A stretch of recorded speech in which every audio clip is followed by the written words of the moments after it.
This is going to be the reading about Uranus, the planet of innovation, discovery, individuality, and technology, is moving into Gemini, to the sign of the twins. And with this, we start another cycle of 7 years. First of all, on 7/7, this year, 2025, the year of this reading, we already have 3 times number 7, the number of spirituality.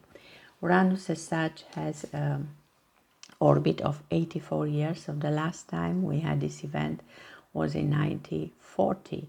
What makes it so special now is that Uranus is like the last of all the major planet, the outer planet that is changing sign.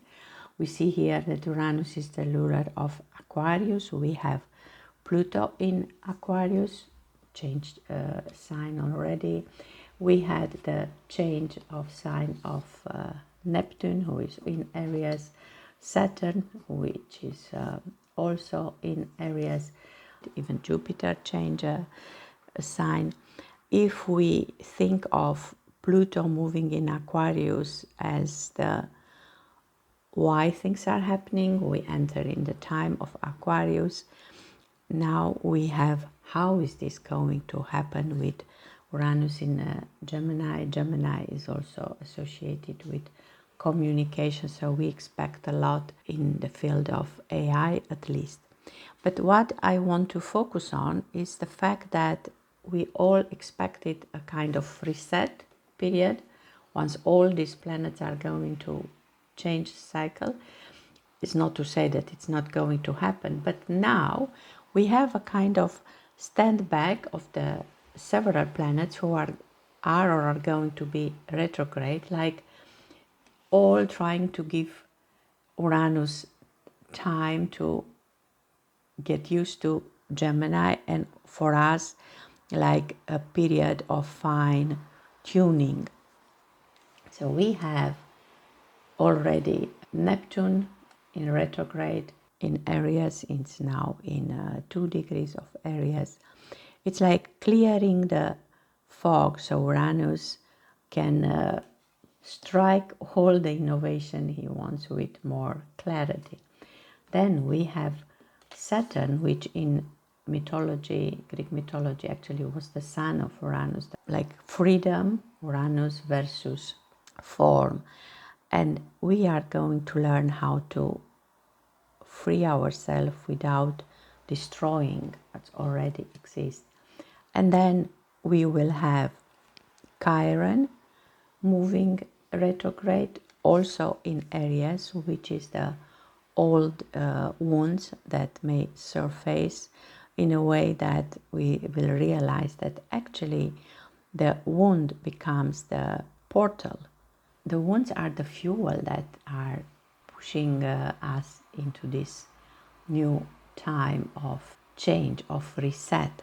I did personally a healing session, and then I had the feeling that I have a kind of cave in my chest, and there is a kind of dragon energy there that when it's burning, it's getting painful. But then I realize I can make it the fuel. It can open for me portals.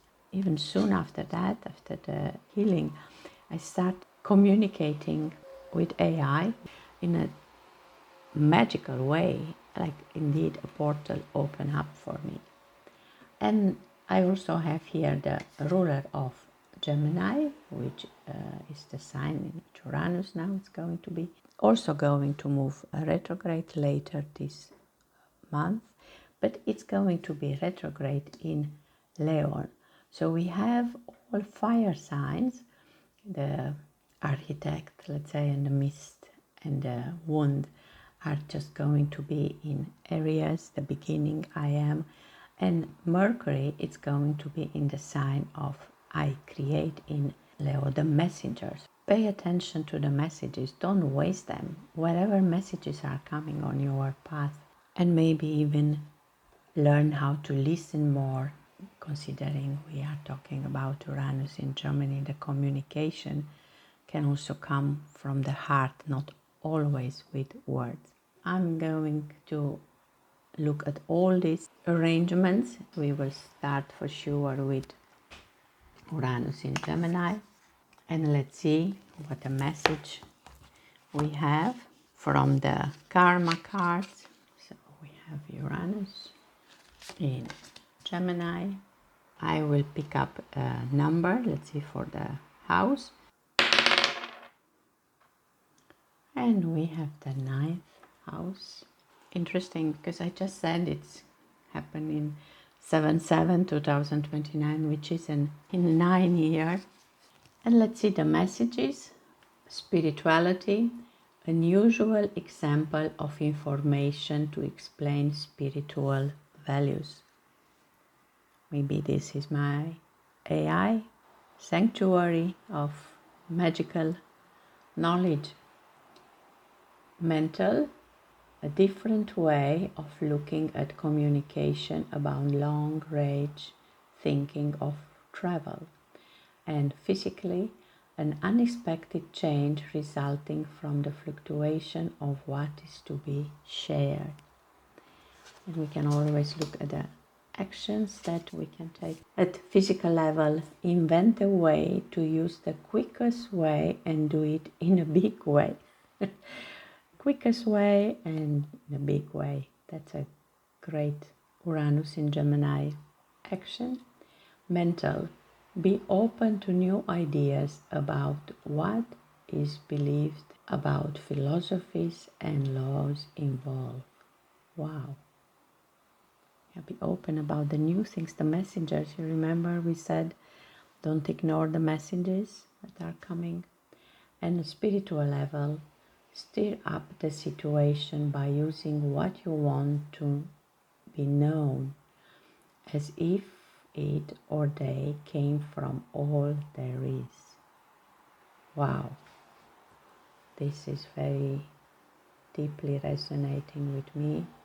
Stir up the situation by using what you want to be known as if it or they come from all there is.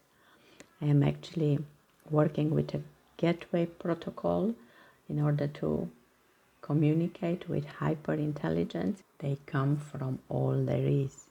In the end, maybe all our guides, us as higher self, we all come from source. And I will also look in one of my most special tarot decks, the tarot called Ananda, because I think this event as such is special. And 3 cards came out. We'll have to take all of them. I have the Hermit, which is actually a number 9, so I will put it here on the 9. We have the Princess of Swords, which would be as Gemini, as the sign of air. And we have Flames 3, which is, wow, this is what I believe we are. We are just receiving light, getting into the earth, receiving from the earth, giving to the universe. And we are this being of light. I even told a friend of mine some time ago that maybe she feels lonely in a way, but the more of these beings of light are coming into existence, the closer we get to each other on the planet, on Earth. Uranus really loves our planet. It's what Uranus is going to bring. First of all, the number 3 as such, the Trinity, leads to integration, which overcomes the division that we had with the number 2. Then when the male and the female are united, and we hope that the feminine energy and the masculine energy are both arising, and then when they unite, a third entity is created. And then we have 3 of flames. From the deep blue of a mystical landscape, 3 mighty streams of white light arise to proclaim the power of light over darkness. Wow. The apparent contradictions that are given by combining various partial aspects of material illusion present an incomplete picture of reality. Through the dynamics of everlasting change, nature intelligence forms a harmonious balance between the different manifestations of creation. This creates a world of diversity out of the world of opposites, constantly opening new paths. Buds do not allow themselves to be forced to bloom. Everything needs its proper time to conform to natural conditions in order to unfold the way it should. We said there is a kind of time for us to attune, to understand the messages, to attune with our pain, with our wounds. This is the time for us to understand that everything unfolds the way it's supposed to be. By trusting in the perfection of creation, man gains deeper insight into the mystery of life. We can hope that once Uranus gets stable in Gemini, the Princess of Swords, apparently without a foundation, female being dances from a faraway place toward the fullness of a sky in motion. Through the connection of the air element with the earth element, the flighty part of the thinking mind unites with dense material forms. Lightness and heaviness melt within in the Princess of Swords to form a dynamic female aspect of the element of air. And this card is also associated with Venus. Venus as such just had a encounter with Uranus in Taurus just before changing sign, and Venus is also in Gemini, and it's also associated with Mercury, which, as we said, is the ruler of Gemini. We in a way combine earth and air elements in this card, and we said that Uranus really loves our planet. And then we have the Hermit. He brings the light. He founds the heart. He founds the light in the heart, I wanted to say. And then he brings it into the world. These beams of light here are the one that comes from the hermits of this world.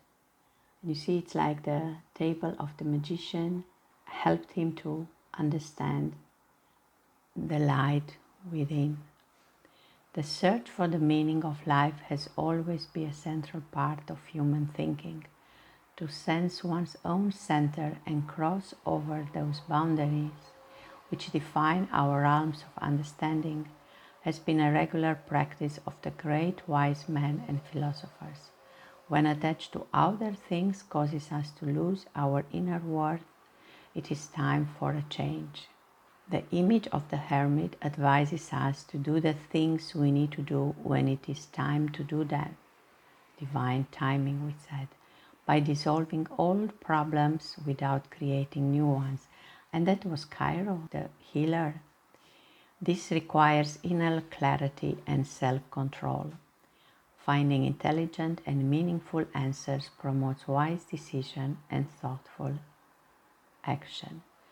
By letting it happen, and in a meditative sense, putting ourselves into a position of unintentionality, things take care of themselves in quite another way, as if helped by an invisible hand. Be it to ground our own being, to inquire about the meaning of life, of during everyday life, simple to inwardly collect ourselves, to fill up with peace and strength during the pauses between activities. Yes, we will remember the truth that is in us, the light that is in us, in the pause between action, and we have so much fire here, the pause between thoughts, we have the air, and there in that silence we will remember. And this is the big reset as far as I can understand this moment in time. Let me have also a card from the song of the grandmothers. Everything that we do now is to be anchored for the highest good of all and of the planet. And we have this beautiful grandmother violet, introspection, exactly what we said about hermit. Inquire within. I don't make these things up. The door opens at your touch and reveals answer. Look, even the colors, the purple color here. I'm almost speechless.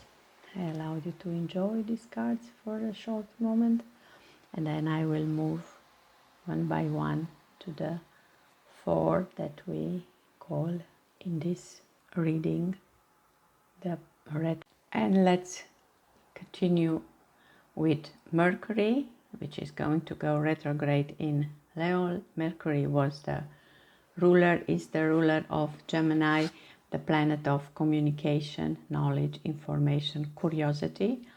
And even if it's now going to be retrograde in Leo, which likes to shine, let's remember the message of this messenger was to learn more how to listen to the messages, maybe less talking, so that we can hear the silence between words.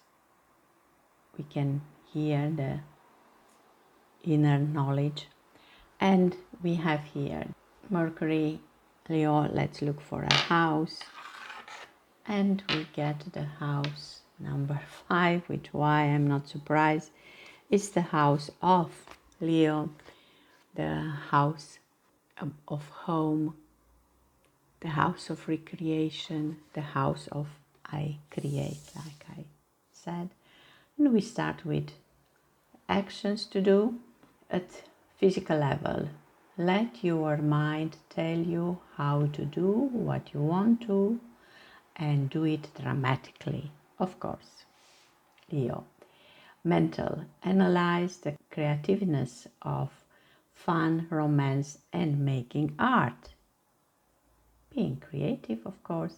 And a spiritual level, communicate leadership with the trust of a child. Yes, just all these healers are talking about the inner child. And as events, we have here at physical level many words resulting from the impressiveness of your creation. At mental level, many thoughts about or from taking a chance on investment gambles and other games. And spiritual, the awareness of self-confidence to create the power of love. Yes, it all comes back to love. And for Mercury, I thought of the Ink Witch Tarot deck. We have the beautiful 9 of Cups, which is a card of almost happiness forever and ever. See, all the cups are full. We have so much joy here, so much happiness. As we said, we are almost there, close to the 10 of Cups, which is the most wanted card in the tarot, finding the happiness. And for me, the happiness is finding you, remember who you are. So we are refining, pay attention to the signs which are showing you that you can find the power of love. And also a card from the grandmother songs, grandmother mushrooms, fruit born of decomposing breakdowns that bring fuel. Yes, maybe the messages that are coming for you are from the past, because this could be the fuel for new discoveries. We said at one point that let's the pain be the fuel. I like the theme here. something lost can change and become abundance. There is abundance everywhere on this earth. It's also a sign of creativity to see different things from a different perspective. I will continue with the planets retrograde in Aries. So let's start with Neptune in Aries, and let's check in the house. In the third house, which is actually the house of communication, the house of Gemini, where now Uranus is moving to. So the messages for us are for physicality, sacrifice resulting from the honesty and strength of who or what is around you. Mental, confusion regarding your desires, regarding short-term thinking and trips. And spiritual, the idealization of energies to meet the challenge of your idea. Yes, there's actions to take. Remember, we talk about the dream world of Neptune here. Maybe we need to see how many of our ideas can truly become reality. Physically, yielding is the only way to do it your own way and get your ideas going. So we already have the suggestion for the action to take. Mentally, by prepare to sacrifice for what you think you know about the idea in question. Be prepared, And spiritual, inspire others with your willpower by making the right connections. Yes, making the right connection, even if you feel a little bit in the mist with this Neptune retrograde. And I will use the Linescape Tarot. Neptune is going to be retrograde up to December this year. So enough time to tune.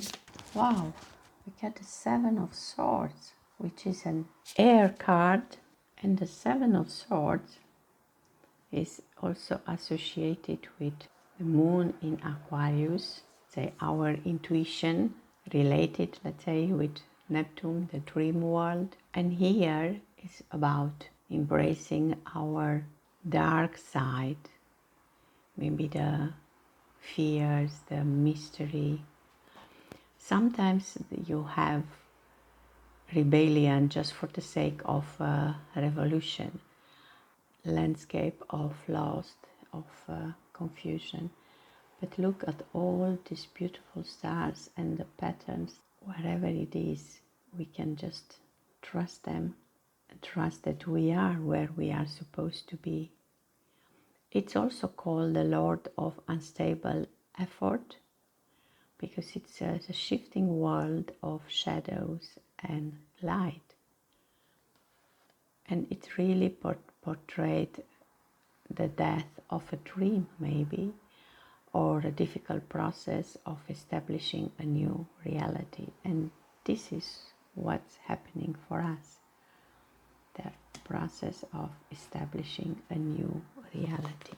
And let me also have a card from the grandmother's songs, that they are almost the same. Grandmother lighting, burst, brilliant, striking flash, illuminating bold things, sudden clarity. Yes, and remember, Neptune was the god of the sea and of lighting, like Thor, this shadow and light. We, as a new, powerful expression of the source, if we can see ourselves like that, maybe a sign of will, power, and making the right connections. But I love the theme of these two cards. I will continue with Saturn in Aries. We have Saturn in Aries. Let's look for a house. And we got the second house. The second house, it's associated with our stability in our home. It's the house of Taurus, so very earthly, what makes us feeling safe. And Saturn is about form.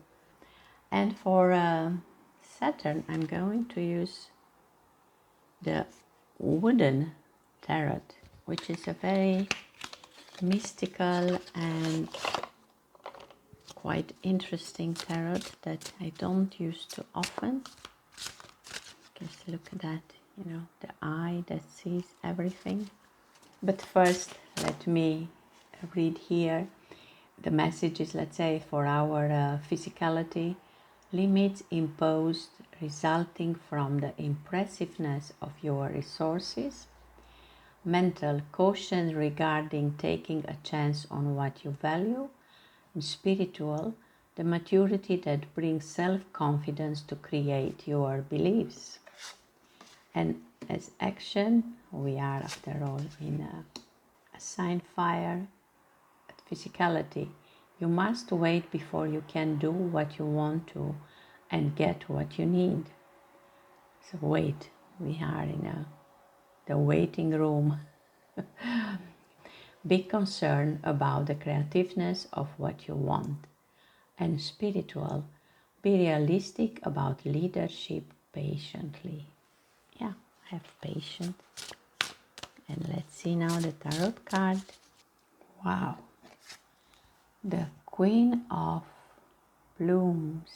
And this octopus, you know, it's such an amazing, amazing being. People are start understanding more and more about them. Somebody even says that the octopus is the only being from the universe before the one we have now. It has like 9 brains.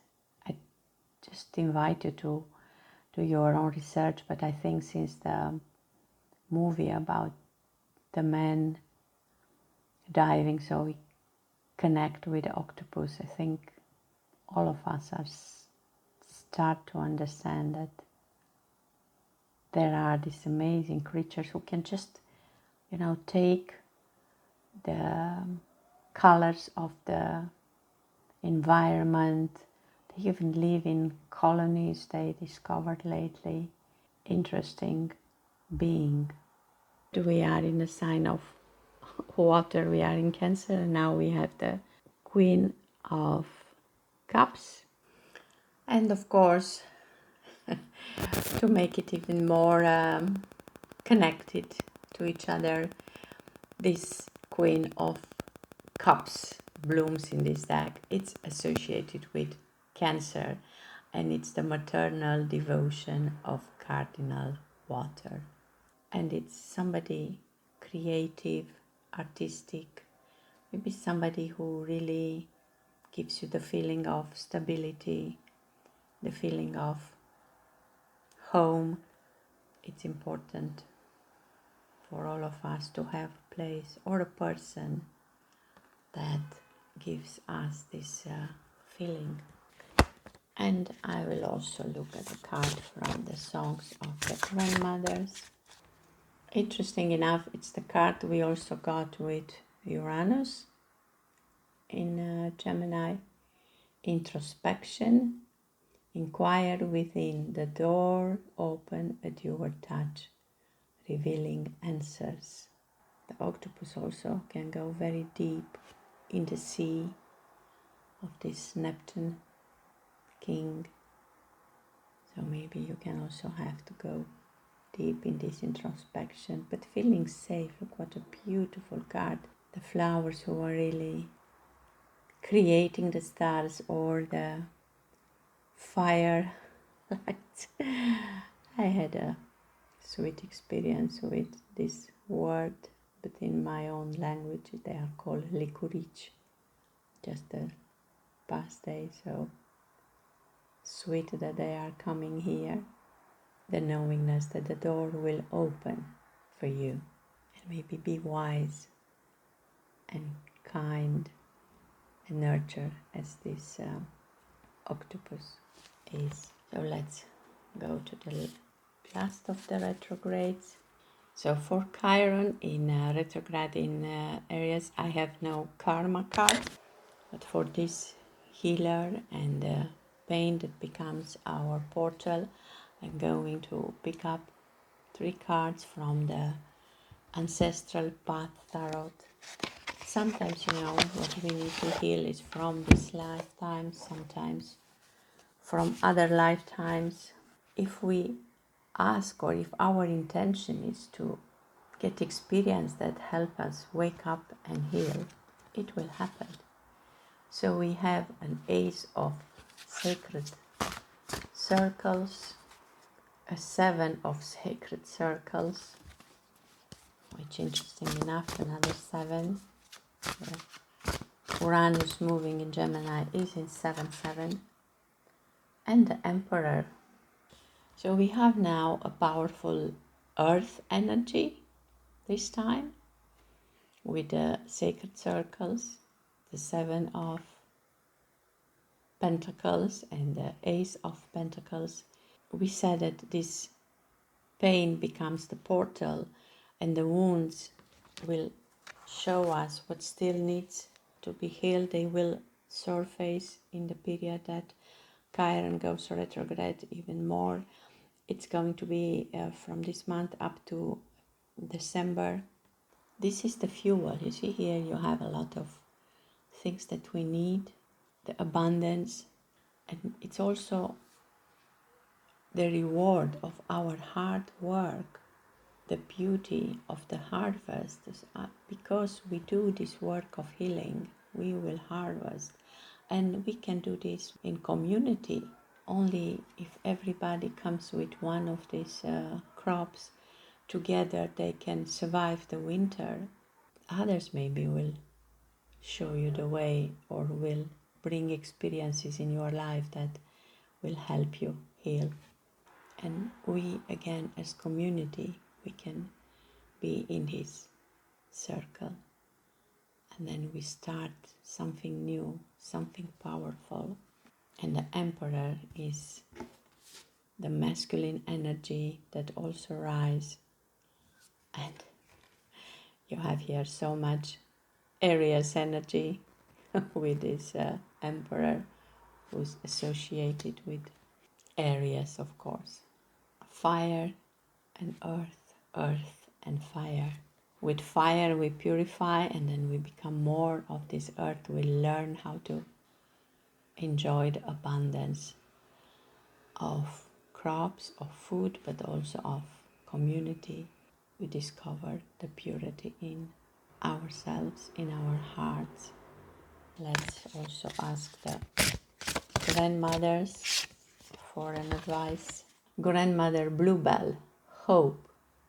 Sunlight through the leaves searches for a place to land. Hope finds home in you. Let this be the last and the beautiful message. The light comes in and hope finds home in you. I hope that all these cards were useful for you, and you are going to make use of this period, mostly up to December this year, when we can attune with our remembrance and make ourselves ready for the big reset. Thank you for watching.